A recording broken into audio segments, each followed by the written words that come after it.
kind of put some context around how bad it's been, given that I come from, a country where poverty is pretty common, and safety is probably one of those things that drugs and violence is pretty common as well. And I wanted to voice out to her that I have never felt that. I've never felt more unsafe in my life. We were extremely excited to purchase our first home. It's a big step as newlyweds. There were kind of some limitations to what terms where our budget would take us. But we found a place out in North Seattle. It was going to be actually the future Licton Springs tiny village. When the tiny house village popped up,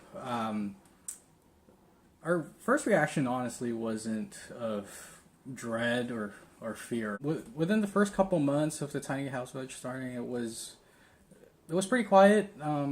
We still would experience some of the things that Aurora would have always had, I guess, prior to any of this.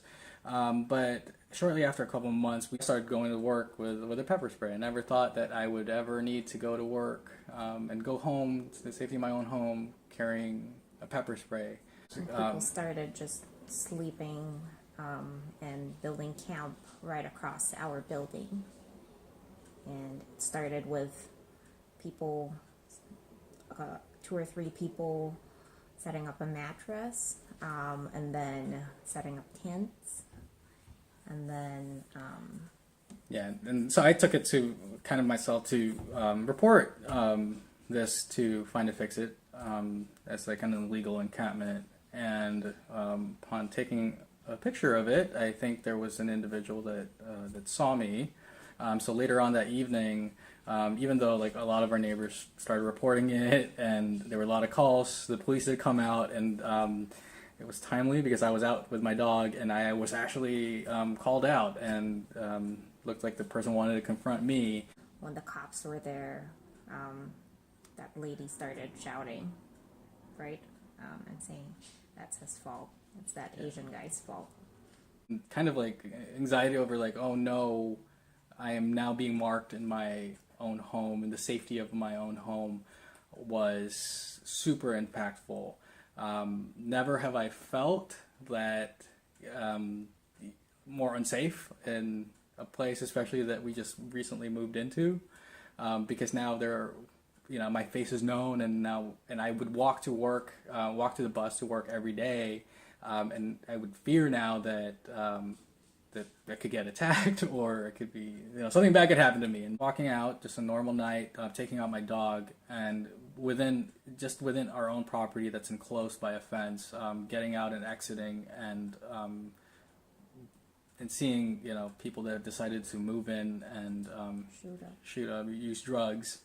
4 or 5 people that you don't know, all huddled up, and using drugs in your property, and you're the one that needs to go and make sure that you're taking care of your own safety, because they look at you and kind of look at you in a way that, like, why are you here?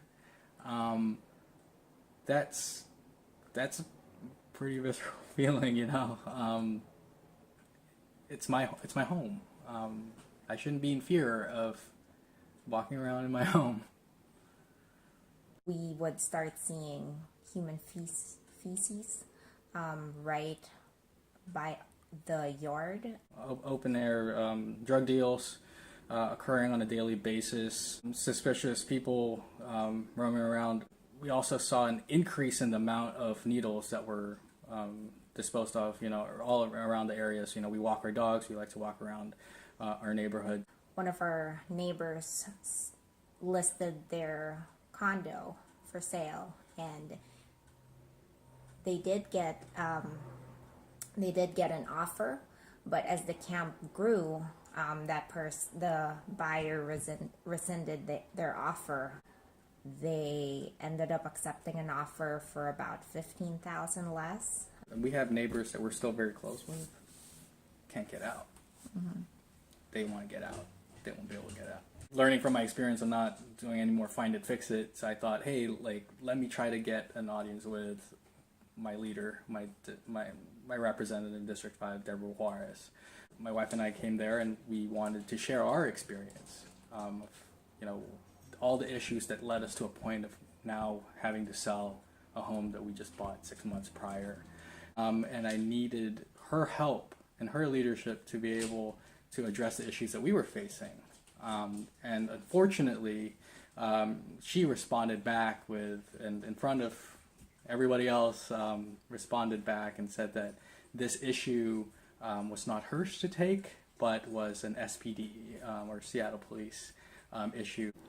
As a resident, what we felt like after hearing the way or her position in the whole situation with all the people sharing their bad experiences and kind of their pain and asking for help and not providing that, we felt like walking out. Mm-hmm. And it just really made us want to sell even more and just move out of that area because it's beyond our control. So what else can we do but just move out? Yeah.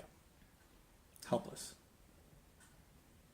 We did end up selling, and we actually bought a place that isn't too far away. It's about 10 blocks away from the tiny house, low barrier encampment. And it's a world of difference. And I can honestly say that if we never lived in that area, we would not know the gravity of the situation and how it impacts the neighborhood.